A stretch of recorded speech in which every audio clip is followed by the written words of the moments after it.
On today's show, the Rockets signed defensive pest Josh Okogie to their final roster spot, how Okogie fits his projected role, and what this signing tells us about the direction of next year's team. It's all coming up right here at Locked On Rockets. This is Mission Control, Houston. Ignition sequence start. 6, 5, 4, 3, 2, 1.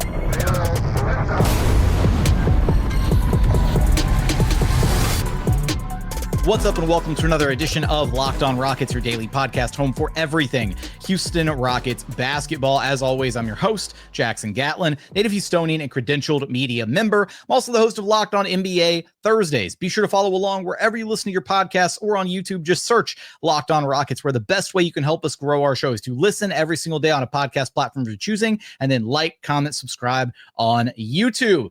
Talking about the final addition to this Houston Rockets, the likely final addition to the Houston Rockets roster this offseason, signing defensive pest, defensive nuisance, Josh Okogie, teammate of Kevin Durant, former teammate, now teammates again with Kevin Durant. We'll talk about how Okogie fits, kind of what he brings to Houston, his projected role, what he doesn't bring, unfortunately, and kind of what this signing, a couple things that I think this signing tells us about this team going forward. First, I want to let you know that today's episode is brought to you by FanDuel. Right now, new customers can get $150 in bonus bets when your first $5 bet wins. Just head on over to FanDuel.com to check them out. And as always, thanks so much for making Locked On Rockets part of your day every single day, whether it's on your way to work, on your lunch break, in the gym. Thank you so much for being an everydayer. So the Rockets get Josh Okogie with their final roster spot. And we're calling it the final roster spot because they're capped out. They can't sign anybody else. They have no more money to sign anybody. They do not even have enough money to go throw a vet minimum or a rookie deal to an unsigned, an undrafted guy. The Rockets you can carry 15 players on an NBA roster. The Rockets only had enough money to sign up to a 14th player. So Josh Okogie is effectively the last spot, or goes to the last spot that the Houston Rockets had available. Didn't have Josh Okogie on my bingo card of possible candidates for this Houston Rockets team to consider as far as available free agents go. However, if you listen to our previous show going over possible free agent targets for the Rockets, I think Okogie pretty much fits the same bill as GP2 would have. And so when we outlined the different skills that you're looking at here from this final signing, right? We talked about ball handling. We talked about shooting. We talked about defense. Okogie is not a ball handler, and he's certainly not a shooter, at least not consistently, but he does bring you defense. And so the Rockets not just doubling, but tripling and quadrupling down on this defensive identity that they've cultivated under the past 2 years with Ime Udoka, and they add another defense first type player in Josh Okogie. The quick rundown on him, right? Okogie is, he's a hustle guy through and through, gives 110% energy every time he's on the floor. He's about 6'4", ridiculous 7 something wingspan. So great size for his position. He's quick. He's able to stick with smaller guys on the perimeter. In fact, there was a play, I don't know if anybody will remember this, but when the Rockets blew out the Suns in Houston this past season, there was a play where Jalen Green was dancing on the perimeter and went for a step back three. And Josh Okogie, with that ridiculous length, just reached up and snatched the ball out of Jalen Green's hands, took off in transition, got past Jalen, and then finished at the rim through contact from Tari Eason. It was a ridiculous defensive play, and then turning it into an advantageous transition opportunity. And that's the kind of thing he'll be able to do with the Rockets now in Houston. So, and again, former teammates with Kevin Durant. He was teammates with KD in Phoenix before they traded him to Charlotte in the deal that I believe landed them Nick Richards. And look, from the Rockets' perspective, this is just them continuing to bolster the depth on the roster, because now you have a full-blown stay ready crew third string that now includes Josh Okogie, and that third string lineup that I doubt we'll see, all on the floor at the same time, except for garbage time minutes, but these insurance policy guys, right? Aaron Holiday, Josh Okogie, Jayshawn Tate, Jeff Green, Clint Capela. Now, of those 5 guys, right, I think that Capela is going to see a steady bit of action because of time, Steven Adams being rested, missing back-to-backs, potentially that kind of thing. And I really do think that Okogie has a chance to, he won't be a consistent part of the rotation. Let's get past that very quickly.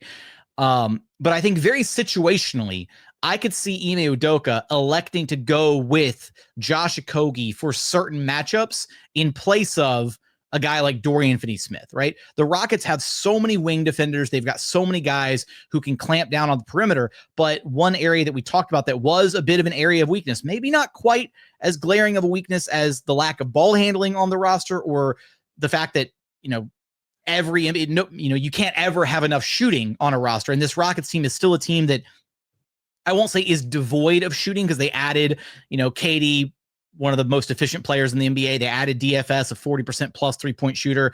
Other guys should regress back to better counting stats, right? Jabari should hopefully, be better this season. He had that horrid start in November, but then he got back to shooting really strong after that, before the hand injury. Fred VanVleet for his career is a much better 3-point shooter than what he was this past season. Getting past all that though, one of the biggest potential areas of weakness for this Rockets team was their lack of point of attack defenders. They've got a ton of wing defenders, a ton of length up and down the roster. But when it came to point of attack defenders, they basically had Thompson, who is their like Swiss Army knife, do it all, everything defender. He's their defensive ace, but he has to take the toughest defensive assignment every single night. That leaves Fred VanVleet to go check the second best perimeter player on a nightly basis. And that is a kind of a tall task for Steady Freddy, unfortunately. Josh Okogie gives them a pivot. Josh Okogie gives them a guy that they can go to for, 15, 20, hell, 25, 30 minutes a game, depending on the matchup, if they really need a defensive pest, a defensive stopper, dare I say, to throw out there and really make life difficult for a perimeter player that is, either a bit of a matchup problem for Fred to deal with consistently, or if they just really want to lean into the defense. Now, unfortunately, right, Okogie, not a great outside shooter, 29.9% for his career, although he is coming off a season where he averaged 34.8% from downtown. He managed to shoot 38% in his 25 games with Phoenix, but then only 32% in his 15 games with the Charlotte Hornets. So take that for what you will. I think that, I'm going to take the entire body of work of Josh Okogie's career. He's likely not going to be a great 3-point shooter. He's certainly not a guy that you want as a primary ball handler, but he is another great defensive piece for this Rockets team. And it's very clear that that is the direction this team is headed. Under the 2 years they've had Ime Udoka as their head coach, they've cultivated a defense-first identity. They were top 10 the first year. They finished top 5 this last year. They were flirting with being one of the 2 best defenses in the NBA for a stretch right there, neck and neck with the OKC Thunder, who posted a historic defense this past season. There is a very legitimate chance with this Rockets roster, the way that it is built right now, that they could be the best defense in the NBA this next season. They have the depth, they have the defensive talent across the board, and they did still manage to improve offensively, right? You swap out Jalen Green for Kevin Durant, you add another great shooter in Dorian Finney-Smith. The other guys taking, steps forward in their career, guys like Sengun and Ime Thompson becoming better, more well-rounded offensive threats, taking steps forward in their respective games, potentially maybe a slightly bigger role offensively for a guy like Jabari Smith Jr. There are ways that this Rockets team can not only improve offensively, but will also take another significant step forward defensively, and again, has the chance to be the best defensive team in the entire NBA this next season. So I like the Okogie signing. There are some drawbacks to it, though, because this Rockets team did not address some of the other weaknesses, or possibly the biggest weakness, which is that distinct lack of ball handling. We'll talk about that in just a moment, as well as some of the other things this signing tells us about the direction of this team moving forward. We're going to get there in just one moment. First, today's episode is brought to you by FanDuel. Look, summer sports are in full swing, and whether you're all about baseball under the lights, golf on the green, or high-stakes soccer action, FanDuel is the best way to make every game even more exciting. You're already following the action. Why not make it a little more thrilling? You can use FanDuel to track your favorite matchups, and the app keeps it fresh with new daily promotions and fun ways to bet. Check out their parlay builder, or just right now, go check out the odds-on favorites to win the World Series this season. The Dodgers right now plus 230, the Yankees plus 750, the Tigers plus 800, right behind them the Phillies plus 900, and then your Houston Astros plus 1,000 to win it all this season. If you're new to FanDuel, new customers can bet just $5 and get $150 in bonus bets if your first bet wins. Again, that's betting $5 for a chance to get $150 in bonus bets if your first bet wins. Open the FanDuel app today or visit FanDuel.com to get started. And continuing on here at Locked On Rockets, your daily podcast home for everything Houston Rockets basketball. Before we keep moving along here, talking about the Josh Okogie signing, kind of what it tells us, what it means for this team moving forward, let's throw it out to a good friend of the program, Benjamin Garcia, the host of Locked On Phoenix Suns, Blue Collar Ben, if you will, giving us a bit of a quick lowdown on what to expect from Josh Okogie. Here we go. Benjamin Garcia, Locked On Phoenix Suns. Josh Okogie signs with the Houston Rockets. And from a Suns perspective, you kind of wish maybe he could find his way back to Phoenix. He's a scrappy defender, pesky defender, can't shoot worth a lick. But if you're talking about the Houston Rockets and what he could do over there, I think it's a match made in heaven, really. It's a guy that's not going to play a lot of minutes. But when you're playing the Hornets on a random Tuesday night in March and you need someone to give a bunch of effort, or you're dealing with guys being out for rest or for whatever reason, perfect plug-and-play guy, hit an occasional corner three, put him on one of the better players on the opposing team for 5-6 minutes, and just be annoying. Not necessarily a great defender, but someone with the ability like Jose Alvarado to just be pesky, annoying defender. I really like the ability for Josh Okogie to go over to the Rockets because it's a team that's already got a lot of shooting. They're not going to ask for him to do anything on the offensive end. However, it's going to be annoying for other teams when the Rockets get another offensive rebound because little Josh Okogie comes in and grabs a board with a bunch of 7-footers on the court. And it's just backbreaking. As well as the defense, Josh Okogie to the Rockets. I kind of like the move. I don't know. I love Ben for being complimentary of the Rockets, but I don't know about this team being a team with a lot of shooting. Maybe that's some projection. Maybe the Rockets will be a team with a lot of shooting this upcoming season, hopefully. But I will say that you look at Okogie's like per 36 offensive rebounding numbers, 3.3 offensive rebounds per 36 minutes. Certainly a guard that can get in there in the scrum and scrap and fight for some loose balls on the offensive glass. And yeah, just being that pesky kind of defensive nuisance, a great kind of, again, depth addition for this Rockets team. And I think that, there's going to be ample opportunity for Okogie either in certain specific matchups. Maybe it's, again, a more guard-oriented team where Ime wants to slow down a perimeter player or just really kind of try to get under the skin of a perimeter guy on a specific night, a specific matchup. Or, again, if there's games where guys are missing time or guys need to rest, that kind of thing, then that's where Okogie can just slide one spot up in the rotation, right? That's effectively what Clint Capela is going to do a lot of, right? On the nights where Steven Adams is, maybe resting or load managing a little bit, that's where you insert Clint Capela as the backup 5, and you're still going to be able to get some of those double big lineups with Alperen, Sengun, and Clint Capela, which, it's a bit of a different dynamic than Alp and Steven Adams, but you've got Capela as that depth piece. You've got Josh Okogie as a depth piece. Now you've still got the other depth pieces of Jae'Sean Tate and Aaron Holiday. And then Jeff Green, still a little bit left in the tank for Uncle Jeff, although at this point, like he's more of a member of the coaching staff than he is actually one of the core contributors of this team. But the main issue here, and this was one of the things that we talked about before this signing, is this Rockets team is still very light on ball handling, very light on playmakers. You've got two legitimate guards in the rotation, and that's Fred VanVleet and Reed Shepherd.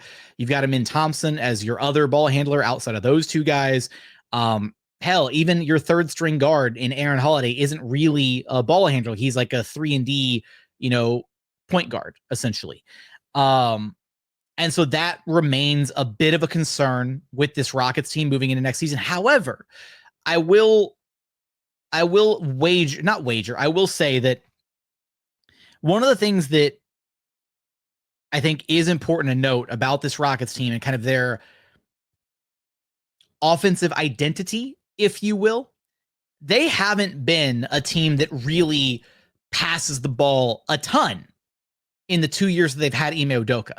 Now, that first year certainly felt like it was a little bit like, okay, here's the training wheels. A lot of the offense goes through Fred VanVleet. He's limiting turnovers, right? They're playing, call it safe basketball, if you will.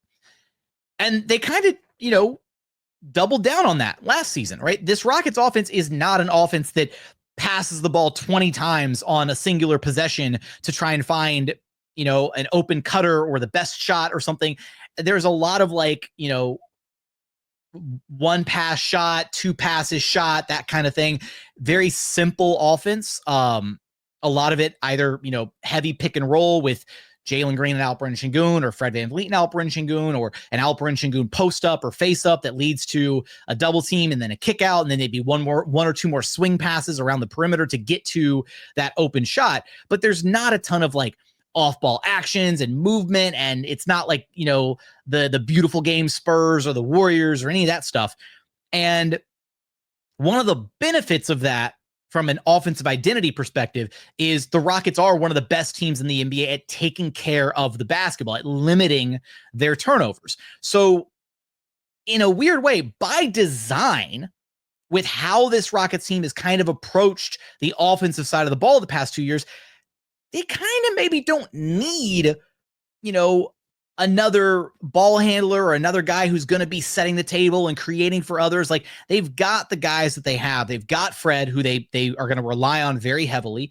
They have got him in Thompson. They've got Reed Shepherd. And I think what this signing kind of illustrates to us is that, first and foremost, the Rockets believe tremendously, right, in Reed Shepherd and his ability, I hope, right, to hold down that backup point guard spot. Even after the lackluster summer league performance, again, his role playing alongside four other legitimate NBA caliber players is going to be very different than his role as the best player on the team getting, clamped or shut down in summer league. It's just very different dynamics at play. But I also think it really showcases they've got a lot of faith in Ime Thompson as well, moving forward as a ball handler. Ime Thompson is the team's secondary ball handler, right? It's Fred VanVleet and then it's Ime Thompson. Ime Thompson is effectively stepping into the Jalen Green role for this team offensively, at least as far as primary ball handling responsibilities. Now, again, Kevin Durant will handle the rock a lot. Alperen Sengun will handle the basketball a lot. And so you're going to kind of divvy up the on-ball responsibilities of this team between primarily those four guys, right? Fred, Ime, KD, and Sengun. Those four guys are going to eat up a majority of the on-ball possessions, with Ime Thompson, frankly, probably coming in last of those four guys, right? Fred is going to bring the ball up a lot. He's going to set the table for KD, for Sengun, for Ime, all that kind of stuff. And then KD and Sengun, especially in the half court, once the set gets going, right, the offense is going to run through those guys a ton. Reed Shepherd's not going to need to have that big of a role offensively, other than just playing decent defense and knocking down shots on the offensive end. So maybe, in looking at this roster construction, I think it's maybe been a little bit overblown, and maybe even myself to a degree, being too concerned with the lack of ball handling on the roster, because at the end of the day, the Rockets aren't a team that's predicated on, this, again, beautiful game style of basketball with a ton of passing and, guys, whipping the ball around and that kind of thing. They're likely to play very simple, hopefully highly efficient offense with, they'll be one of the teams with one of the, bottom five passing teams in the NBA, again, as far as passes per possession, passes per game, that kind of thing. But they'll also still rank, top five, top three in turnovers.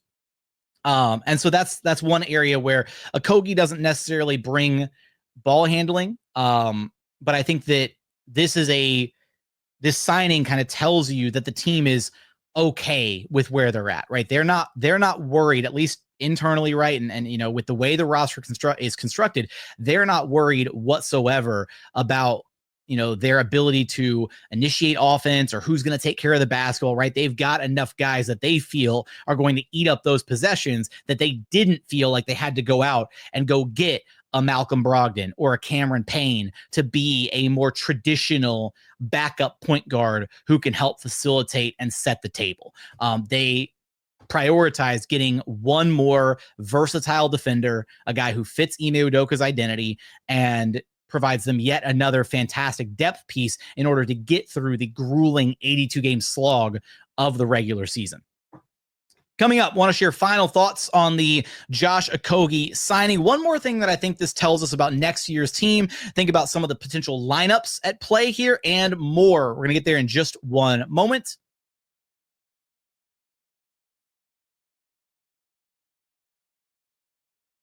And final segment here at Locked On Rockets, your daily podcast, home for everything Houston Rockets basketball. Now, one thought that I did have jostling around in my head is this already the start, potentially, of Kevin Durant? I'm not going to say throwing his weight around as the star player, not because getting the team to sign Josh Okogie is not throwing your weight around as a star player.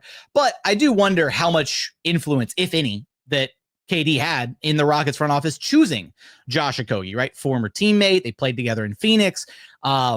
Maybe that came as a recommendation where, the Rockets are talking to KD about, hey, we've got this last spot open, any ideas on who might be a good fit? Like, we're looking at these names, and maybe KD's like, yeah, like Josh is great, and he's cool. He was great in the locker room. He'll be cool riding the bench and getting DNPs and then, playing when we need him, next man up mentality, that kind of thing. Maybe that's something worth considering here. And that's the kind of, either connection potentially with a star player. When you have a star player like a Kevin Durant, a guy who's been around the block a few different times at this stage in his career, he's played with a lot of different guys throughout his career. And there are going to be guys that likely want to try and play with KD right now. Josh Okogie is not exactly the biggest name out there on the market, but this could very well be a situation where, for example, next offseason, right? Because the Rockets, the entire Stay Ready crew, they're all on 1-year contracts, right? Minus Clint Capela, right? Aaron Holiday, 1-year contract. Okogie, 1-year contract. Tate, 1-year contract. Jeff Green, 1-year contract. All 4 of those guys. The Rockets are going to have to revisit all 4 of those spots next offseason when they flesh out the roster again. And that's where, when you have a guy like KD, depending on obviously the success of this Rockets team and what they look like this next season, and hell, maybe they're fresh off a title run, or maybe they made it to the finals and gave it a really good go, or a competitive Western Conference Finals, whatever this season looks like, right? When it comes time to, revisit this roster discussion a year from now, that's where a star player like Kevin Durant can be really useful.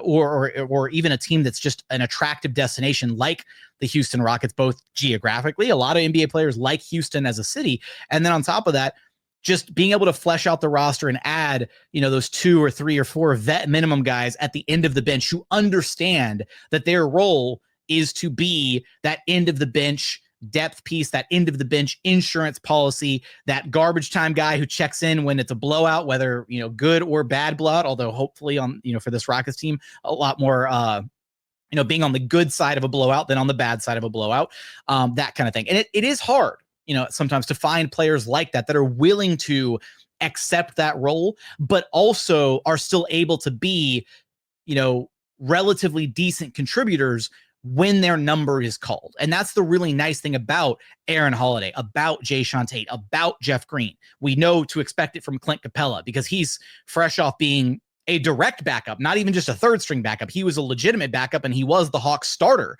for the last 5 years, ever since getting traded from Houston. It wasn't until recently that Onyeka Okongwu supplanted Clint Capela in the starting lineup. And there's a number of teams out there in the NBA that would probably still would love to have Clint Capela as their starting center. And he's the third string center for this Houston Rockets team. So I made the claim, in a previous pod, earlier this offseason after some of these moves, the Rockets may very well be the deepest team in the NBA at this stage. And we've seen how important depth is to be able to survive the NBA season, to be able to survive the playoffs. And for a Rockets team that has gotten considerably older, for a Rockets team that has a star player in Kevin Durant that has missed some significant chunks of time in his career, and we can likely expect KD to miss anywhere from 15 to 25 games probably this next season, you're going to need those depth pieces to be able to get you over the hump.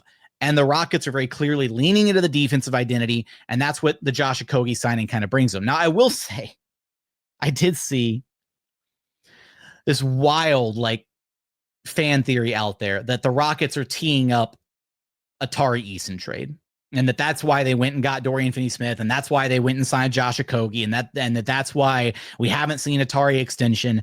Look, I would be what's the word that I want? I would be flabbergasted. That's a good word. If the Rockets traded Tari Eason, and it would have to be for something truly, truly great for the Rockets to move on from Tari. Internally, they adore Tari Eason. All of their internal like metrics that they use to evaluate players, Tari Eason is like, he's grades off the scale. It's absurd. It's clearly like Ime and Sengun as like 1A, 1B for how they kind of, value these guys. But with the internal metrics, right, Tari he exceeds Jabari for sure, certainly Reed Shepherd. So at least of the remaining 5, young core, Tari Eason is probably third in the Rockets' eyes as far as just his sheer on-court impact, what he means to them organizationally, what they think he can continue to grow and be long-term. And so much of, I think, the lack of news, if you will, regarding Tari's extension is just simply Rafael Stone and the Rockets conducting business as usual, right? Trying to get Tari on a team-friendly deal, going through the negotiation process. I'm fairly confident that they will come to terms on a deal before next season. This is probably just going to be a situation where it drags out throughout the offseason, and they come to terms on a deal potentially the final day of negotiations, just like it was with Jalen Green and Alperen Sengun. And all it is Tari Eason and his representation trying to get, the most money, trying to get the value that they think he's worth. And it's Rafael Stone and the Rockets playing hardball probably a little bit, trying to get him on a team-friendly contract, knowing full well that the salary, implications of this team going down, going down the pipeline are going to get worse and worse and worse, trying to, get Kevin Durant on an extension for another couple of years, worrying about Thompson's max rookie extension coming around the corner, like all these different factors that they have to consider. And so I wouldn't look too much into the fact that the Rockets haven't extended Tari Eason. And then one more note here is the Rockets literally only have 3 tradable players on the roster right now. That's it. It can only trade 3 guys. It's Sengun, it's Tari, and it's Reed. That, like, I guess technically you could trade him in Thompson, but that he's untouchable. He's not going anywhere. But everybody else is under like a restriction because of a brand new contract or whatever, can't be aggregated in a trade, like stuff like that.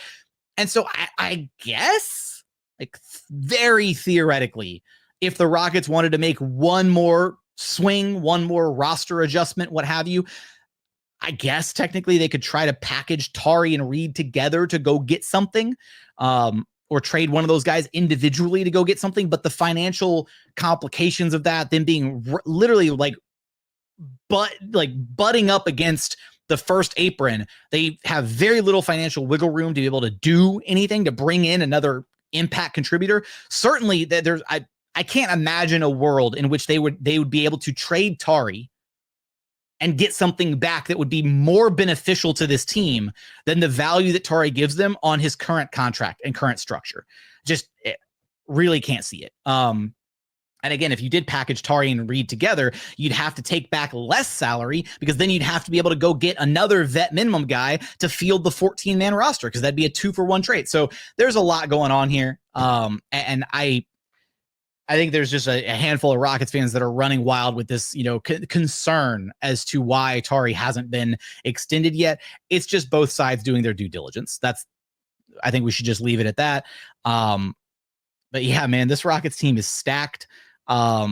there's going to be some really fun defensive lineups next season. And hopefully, look, here's the thing is as frustrating as the offense was at times this past season, simply getting Alperen Sengun back to a better version of himself, finishing around the rim, and potentially, we'll talk about this in our next episode, a version of Alperen Sengun that has a more polished three ball as well as Ime Thompson taking on a bigger offensive role, really, kind of being empowered by the coaching staff to do more offensively. Fred VanVleet taking a lesser role on offense, and therefore I think being more in that third or fourth slot in the offensive hierarchy will pay dividends for him, because he won't feel as much pressure to be that backcourt scoring punch that the Rockets needed on some nights where Jalen Green just didn't have it.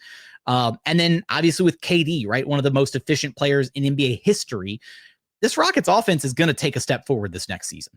And so even though they didn't use their MLE, they used it on a defensive guy, they added another defensive guy with a vet minimum in Josh Okogie.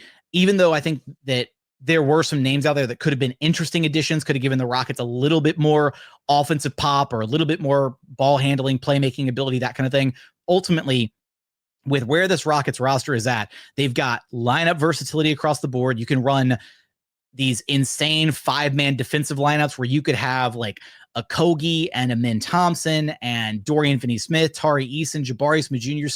Still throw KD out there. The Rockets have like 6 or 7 different guys that can be played in like a switch everything defensive lineup, basically a death ball lineup, if you will, on any given night to really throw, kind of a haymaker at another team. They've also got enough size with all their bigs that they can run multiple different versions of the double big lineup. And at the end of the day, with how the NBA is progressing, with the positionless game of basketball, or how basketball is becoming a positionless game, being able to play different styles is huge.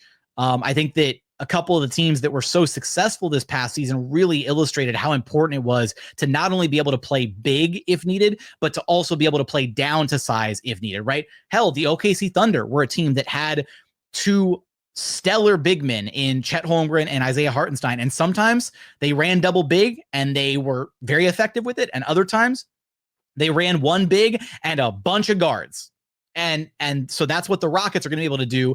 They'll have their own version of that in Houston, except for a bunch of guards, it'll be a bunch of wings instead. So we'll see how that ultimately plays out. And I do think that, last little note here, I talked about the Rockets being a team that doesn't pass the ball a ton. They take care of the basketball. That is one weapon, I think, that is going to be really beneficial in any potential series that they might find themselves in with the OKC Thunder somewhere down the line, because the Thunder's greatest strength is their defense and their ability to turn you over and then turn that defense into offense, right? Just flat out limiting your possessions, over the course of a 48-minute basketball game. Because the Rockets just take good care of the basketball, because they don't turn the ball over, because they aren't out there wheeling and dealing and making a bunch of passes trying to find a cutter or the open man or whatever, and they just play, really kind of steady half-court offense. And now they've got arguably maybe the best half-court weapon in the NBA in Kevin Durant. I think they have a real shot to give OKC a run for their money. So I like the Okogie signing. I think he's going to fit in Houston perfectly. He went on Twitter immediately after the signing was announced and said, H-Town, we got a problem. So, or Houston, we got a problem, something like that. So he's excited to be here. Love it when players show that kind of enthusiasm for joining a team. It's all good stuff there. I want your thoughts on the Okogie signing. Do you like the signing? Do you not like the signing? Who did you maybe want the Rocket? If you didn't like the signing, who did you want the Rockets to go get? Also, stop saying Quentin Grimes. Quentin Grimes isn't coming to Houston. It'd be cool. Maybe they could trade for him somewhere down the line. QDOT is not coming to Houston. Just stop with that. I see it in the comments way too frequently. With that, give me your thoughts in the YouTube comments. But as always, thank you so much for watching. Thank you so much for listening. We look forward to having you back right here at Locked On Rockets, your daily podcast home for everything Houston Rockets basketball.